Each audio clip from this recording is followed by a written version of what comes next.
Welcome to episode 172, originally published on the 25th of September 2025.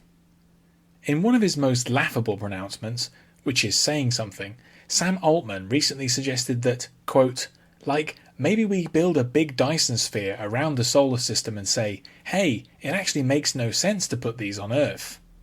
Altman was talking about data centers, and obviously talking rubbish. It's a bit of a truism these days to say that tech bros don't understand the classic science fiction they read, or perhaps half remember reading when they were in high school, and they give the genre a bad name, but this is a particularly baffling example.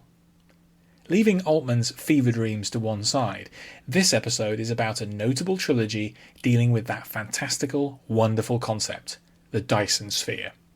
In 1975, the Northern Irish SF writer Bob Shaw had one of his biggest successes with his novel Orbitsville, which had originally been serialised in Galaxy magazine the year before. He followed it up with two belated sequels in 1983 and 1990, forming one of just two trilogies in his long career. Welcome to the endless planes and endless possibilities of the Big O.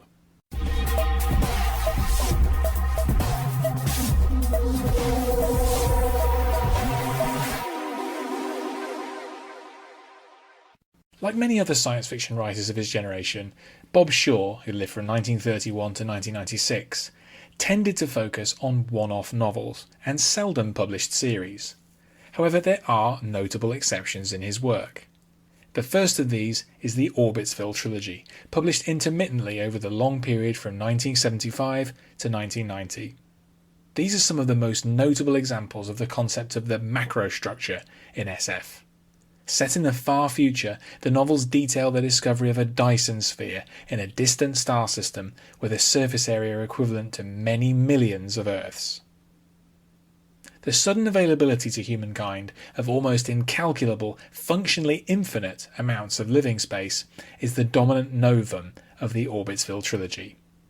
In their own way, each book explores the implications of this idea, which profoundly affects the lives of three different protagonists. Along the way, Shaw explores faster-than-light travel, Earth's abandonment, religious fervour, and the mystery of unknowable intelligences in the galaxy, whose inscrutable actions long ago may dictate the human future.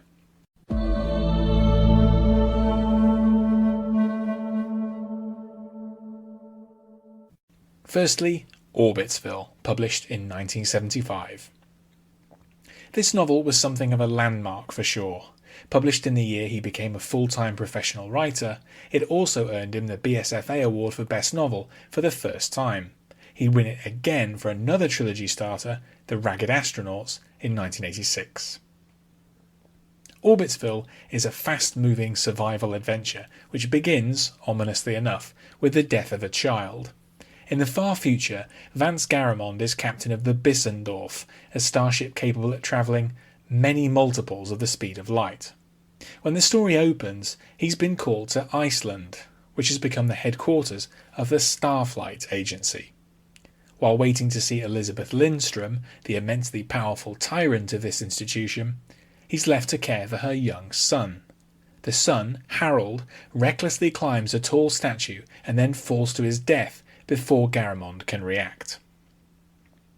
Knowing that the ruthless Lindstrom will have him marked for death, Garamond flees with his wife and son aboard Bissendorf, in effect conscripting its crew of 450 into his escape. Working on a personal theory based on scant evidence of extinct alien origin, Garamond discovers what becomes known as Orbitsville, an immense Dyson sphere, an artificial world which completely encloses a star. This is only a temporary reprieve, however, as Lindstrom remains on our hero's trail.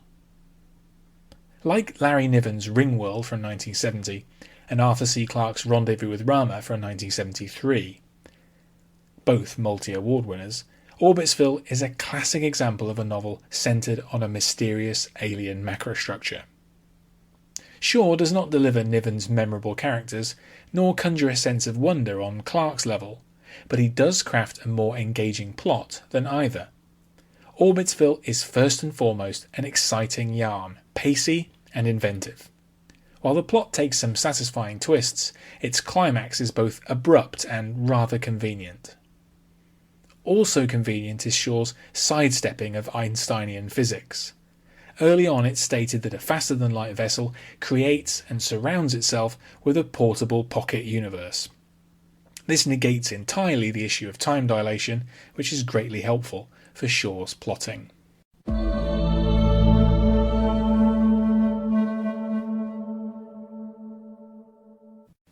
Shaw followed Orbitsville up with its first sequel, Orbitsville Departure, in 1983.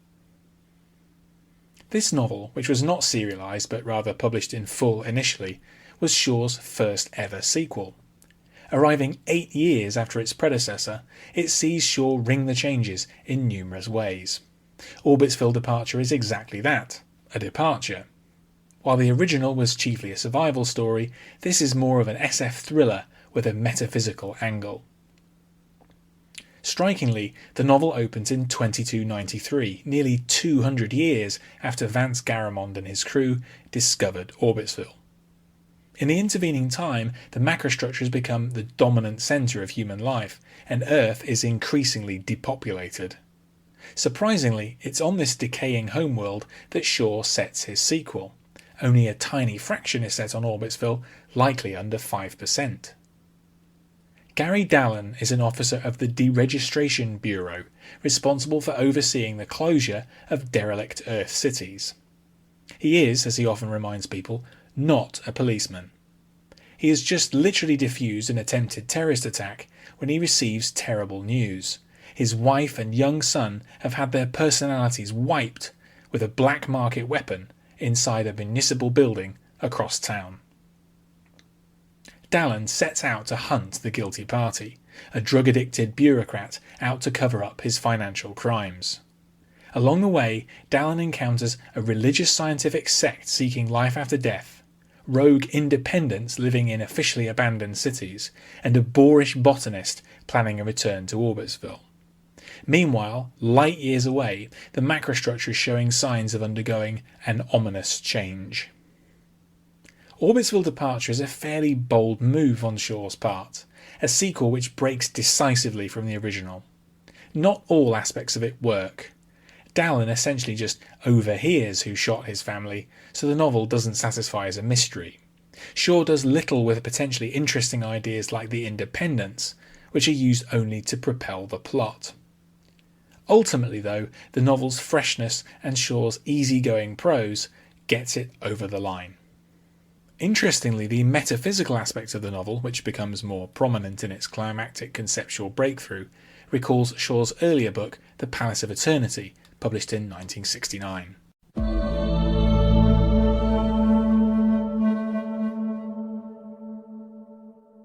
Finally, there is Orbitsville Judgement, published in 1990. Perhaps surprisingly, 7 years passed before the third and final volume was published. Orbitsville Judgement begins somewhat unpromisingly and has its share of dubious moments, but ultimately serves as a fairly satisfying conclusion. The novel opens shortly after the end of Departure. Orbitsville and everything within it, every city, town and human being, has abruptly been repositioned, apparently into an alternate universe. To jobbing engineer Jim Nicklin and the other people of the small town of Orangefield, this is an incredible fact, which in practice makes very little difference to their lives. These are people born on the Big O, who've never even seen a real sky, let alone a star. Distant, abandoned Earth is known to them only through history books. Nicklin's life is changed, however, by the arrival of the charismatic evangelist Corey Montaigne and his nomadic clan of followers.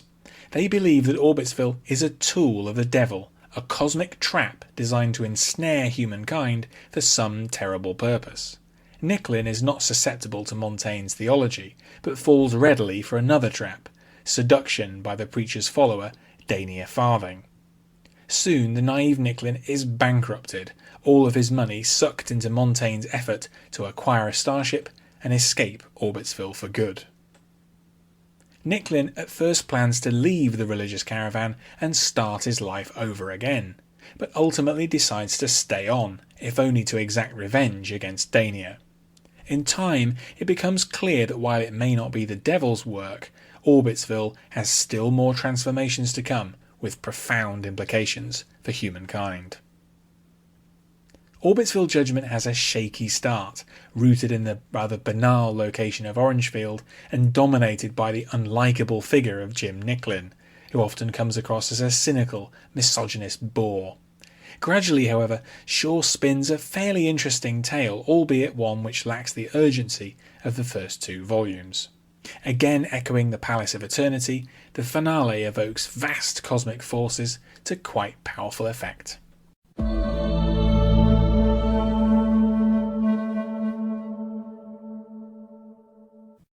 Being somewhat haphazardly constructed, the Orbitsville trilogy lacks the coherence of today's meticulously planned series. In many ways, though, this is a large part of its appeal. Shaw was, if not growing, then certainly changing as a writer over the 15 years the series took to reach its conclusion. The individual oddities of each novel, and especially the change of protagonists for each one, lends the series some capacity to surprise. Decades after Shaw's death, his landmark series remains an important part of his legacy, and one which deserves to be returned to print.